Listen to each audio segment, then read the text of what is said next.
Sir ನಮಸ್ಕಾರ. ಹೊಸದಾಗಿ ಬಂದಿರೋಂಥ land 8 acre 13 ಗುಂಟೆ ಜಾಗ ಮಾತ್ರ ಫೈನ್ ಜಾಗ. 3 ಬೋರ್ ಇದೆ. ಏನು ಉಳುಮೆ ಮಾಡಿದ್ದಾರೆ, ಇಷ್ಟು ಪೂರ್ತಿ 8 ಎಕರೆ 13 ಗುಂಟೆ ಇದೆ. 3 ಬೋರ್ ಇದೆ, ಒಂದು ಮನೆ ಇದೆ. ಇದೇ ಮನೆ. ಜಾಗ ಮಾತ್ರ ತುಂಬ ಚೆನ್ನಾಗಿದೆ. ಮಾತ್ರ ಪ್ಯೂರ್ ರೆಡ್ ಸೈಲು. ಧಾರವಾಡಿಂದ ಬರೀ ಒಂದು 100 ಮೀಟ್ರ್ ಆಗಲ್ಲ, ಒಂದು 80-90 ಮೀಟ್ರ್ ಅಷ್ಟೇ ಡಾಂಬರ್ ಪೇಂಟಿಂದ. ಊರಿಂದ ಒಂದು 350-400 ಮೀಟ್ರ್ ಆಗುತ್ತೆ ಊರಿಂದ. ಇದೆ ನೋಡಿ,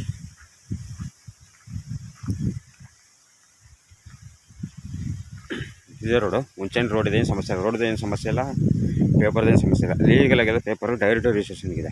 8 ಎಕರೆ 13 ಗುಂಟೆ ಸರ್. ಇವರು ಕುಂಟೆ ಬಂದ್ಬಿಟ್ಟು 2 ಲಕ್ಷ ಲೈಟ್ಲಿ ನೆಗೋಷಿಯಬಲ್. ನೋಡಿ, ಒಂದು ಟೀಸ್ ಹಾಕಿದ್ದಾರೆ. ಜಾಗ ತುಂಬ ಚೆನ್ನಾಗಿದೆ. ಇದೇ ಮನೆ, ಓಲ್ಡ್ ಮನೆ.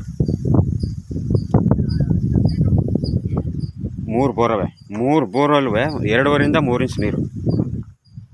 ಇಲ್ಲೊಂದು ಬೋರ್ ಇದೆ, ಅಲ್ಲೊಂದಿದೆ, ಮತ್ತು ಇಲ್ಲೊಂದಿದೆ. ಆಮೇಲೆ ಲಿಫ್ಟಿಗೇಷನ್ ನೀರು ಇದೆ, ಏತ ನೀರಾವರಿ, ಕಾವೇರಿ ನೀರು. ಅದು ಕನೆಕ್ಟ್ ಕೊಟ್ಟವ್ರೆ, ಅದಕ್ಕೂ ಕನೆಕ್ಷನ್ ಕೊಟ್ಟಿದ್ದಾರೆ. ಜಾಗ ಮಾತ್ರ ತುಂಬ ಚೆನ್ನಾಗಿದೆ. ಮಳವಳ್ಳಿಯಿಂದ ಒಂದು 12 ಕಿಲೋಮೀಟ್ರ್ ಅಷ್ಟೇ, 10ರಿಂದ 12 ಕಿಲೋಮೀಟ್ರ್ ಅಷ್ಟೇ ಮಳವಳ್ಳಿಯಿಂದ. ಬೆಂಗಳೂರಿಂದ 110 ಕಿಲೋಮೀಟ್ರು. ಅಲ್ಲಿ ಹಿಂಗೆ ಕಾಣಿಸ್ತದಲ್ಲ, ಅದೇ ಎಡ್ಜು. ಹಿಂಗೆ ಹೋಗಿ ಹಿಂಗೆ ಬರ್ತೀನಿ, ಸ್ಕ್ವೇರೇ ಬಾಕ್ಸ್ ಆಗಿದೆ. ಅಲ್ಲೇ ತನಕನೂ ಇದೆ. ಈಗ ಏನು ಉಳುಮೆ ಮಾಡಿದರೆ ಅಷ್ಟು. 8 ಎಕರೆ 13 ಗುಂಟೆ. Thank you sir.